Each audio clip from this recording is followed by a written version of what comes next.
So, welcome back for another video. Sa video na ito, let me update about Big Loan App / Digido. Itong dalawa na ito guys is mag-loan partner po siya. And we know Digido, meron siyang revocation order kaya hindi na rin siya available to download sa iOS, sa App Store at sa V-App Store. At hindi rin natin makita si Digido sa SEC website. At sa katauhan nga po ni Big Loan App, nagpapatuloy pa din pong nagpapautang si Digido sa pamamagitan kay Big Loan na under kay Fingertip, which is yun po yung naka-register sa list of recorded online lending platform sa SEC website. Nagkaroon kasi ng text din ito si Digido sa akin at nakita ko po doon yung partnership nila with Big Loan. Ang nag-text sa akin mismo, actually guys, hindi lang naman isang beses. Ilang beses na rin siya nag-text sa akin. At nakita ko nga dito yung application link niya is si Big Loan. Well, sinabi niya rin naman yon na loan partner niya daw itong si Big Loan App ngayon. Well, a lot of you gustong malaman kung nakakapag-loan ba talaga dito kay Big Loan kasi if you know, nag-offer po si Big Loan po, katulad kay Digido, ng 0%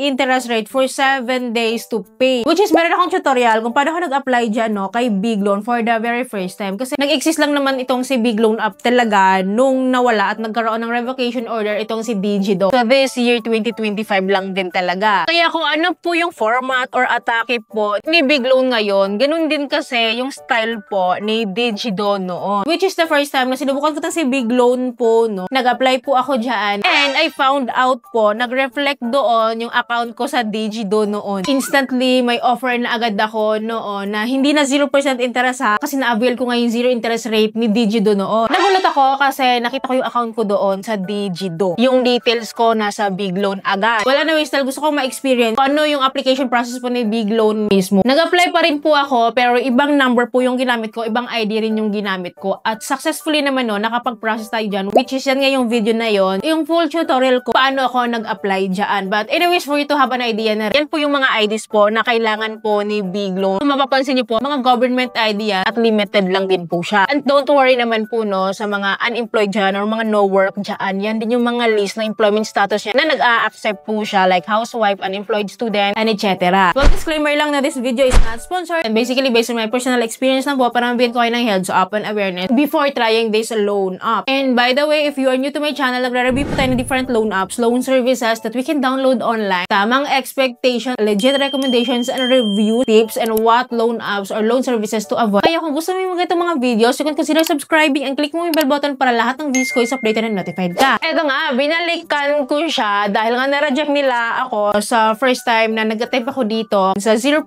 interest rate muna tayo ha, kasi sabi ko nga sa inyo, dalawa yung account ko dito kay Big Loan. Yung isa pwede kong i-avail yung 0% interest kasi new pa lang ako doon. Yung isa existing account ko na yon. But for now guys, no, in-access ko ulit yung 0% interest rate na offer nila for 7 days for you to have an idea at in-applyan ko siya ulit kung talagang ma-offeran na ako this time. Since nagkaroon din naman ng update itong si Big Loan last November 2025 lang, so malay mo, ma-aprobahan na tayo sa 0% interest rate ngayon. Well, balik tayo dito no, at ito po yung dashboard ko or loan details ko that time na nireject nila ako sa 0% interest rate na yan. So, meron silang maximum credit limit sa akin dito of 10,000 pesos at may minimum amount po of 1,000 pesos. Well, for this one po, 3,000 pesos po yung i-avail ko for 7 days to pay and 0% interest rate po yung nakalagay dito. Nakalagay naman po dito sa 7 days to pay na po yun. Free loan yun kasi 0 interest nga. Though, meron silang dalawang repayment dito, 7 days and 14 days. Kapag 7 days, 0 interest. Kapag 14 days, meron na po siyang interest rate. Medyo malaki din yung interest rate niya ha for 14 days to pay kasi umaabot po ng 22.4%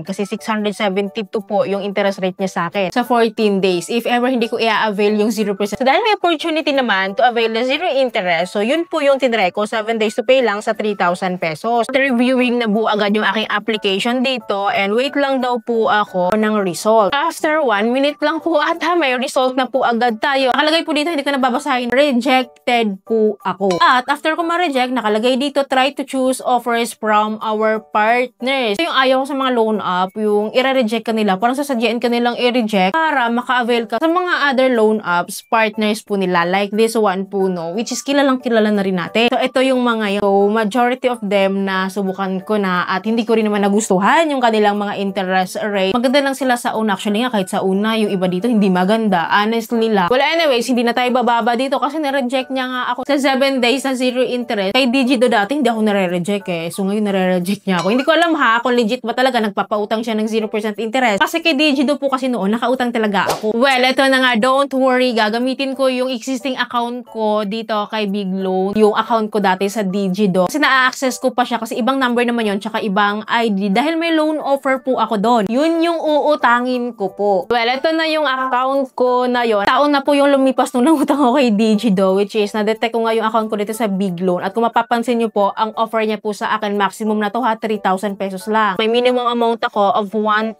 pesos. At kung makikita yung repayment niya po dito, nag-offer po siya from 7 days up to 30 days to pay. And look at the interest rate, no. Lahat to may interest rates na po siya. Kasi second time na po akong mangungutang dito. Sa una lang po talaga sila nagbibigay ng 0 interest. So, binaba ko siya ng 1,000 pesos lang kasi gusto ko lang naman siyang subukan ulit kung legit ba talaga na nakakautang. So, 1,000 pesos po, ang babayaran ko po, total repayment po is 1,540. Ang laki, di ba? Obviously po, 54% of my loan amount for 1 month to pay, yun yung interest rate nila sa akin. Grabe, 54%. Kasi nga, mahaba yung repayment ko. Kaya ang ginawa ko, inavail ko lang yung 7 days to pay sa 1,000 pesos. At 14% of my loan amount, yun naman yung interest rate nila sa akin. So, at least kahit papaano, mababa kasi 7 days to pay lang siya. Which is gusto ko lang naman din siyang subukan. Well, sinabit ko po yung aking application dito at naka-process na po siya. And then, wala pang 1 minute guys. No? Agad-agad din po, na-receive ko yung aking loan amount dito. Kaya legit, yes, nakakautang pa din. Dahil ako mismo na-receive ko siya, pero hindi nga lang po siyang buong matatanggap kasi sa 1,000 peso na inutang ko sa kanila, 940 na lang po yung natatanggap ko. And I remember pala, last time, utang ako dito, hindi ko rin buong natanggap kasi yun. Sa 1,000 pesos, meron silang kinukuhang processing fee na 50 pesos noon. So, hindi lang siya naging transparent dito, pero naalala ko yun. Kasi nag-backtrack ako doon sa naging cash loan ko noon. Well, ang tanong, kung 50 pesos yung processing fee, bakit 940 lang yung na-receive ko? So, ito ha, na-realize ko lang din naman kasi nakita ko yung repayment ko dito. Kapag babayaran ko po siya, makaka-discount ako ng 10 pesos. Feeling ko yung 10 pesos na yun yung imamaino sa 60 pesos na binawas nila sa loan amount ko ngayon. Kaya 50 pesos pa rin yung processing fee ko. Nagigets nyo ba? Well, in short pa din, hindi nga siya buong matatanggap. Pero para sa akin, okay na lang din yung kinaltas niya na ganun, kaliit. Hindi siya sobrang OA katulad po ng ibang loan apps or OLA na sa 1,000 parang 600, 700 na lang marireceive mo. Mas okay naman to kasi kahit papaano, almost pa din naman of our loan amount. Naasahan pa din in times of need or in case of emergency. Pero if ever may better pa dito, of course, doon na lang kayo, no? Mataas na rin naman talaga for me yung interest rate niya. Lalo kapag in-avail natin yung 30 days to pay or 1 month to pay. Well, ang pinaka-take ko lang dito, guys, ayaw niya akong grantan ng 0% interest rate sa isang account ko. Pero nakakautang pa din kapag pinili natin yung may interest rates nila. Siyempre nga naman, doon sila kikita. Kaya naman talagang pinapautang nila tayo. If ever na gusto niyo siyang subukan, piliin niyo lang yung loan offer or repayment po na kaya niyo lang bayaran. Well, sa experience ko kay Digido noon, hindi naman po ako naharas niya. For me ha, ako lang yun. Hindi ko alam kung ganun din yung kalakaran ni Big Loan ngayon. Well, anyway, sino nakatry dito kay Big Loan? Sa 0% interest rate niya, interesado ako doon. Kung meron sa inyo dito ang nagrantan noon at kung sino rin nakapangutang dito, katulad ko, paki-comment down below po yung mga experiences nyo para aware din po yung iba nating viewers. Don't worry, palagi po ako mag-a-update sa inyo kaya dapat po nakasubscribe po kayo at i-click nyo po yung bell button para lahat ng videos ko is updated and notified po kayo. So yun lamang po. Thank you for watching this video. See you in my next video. Bye!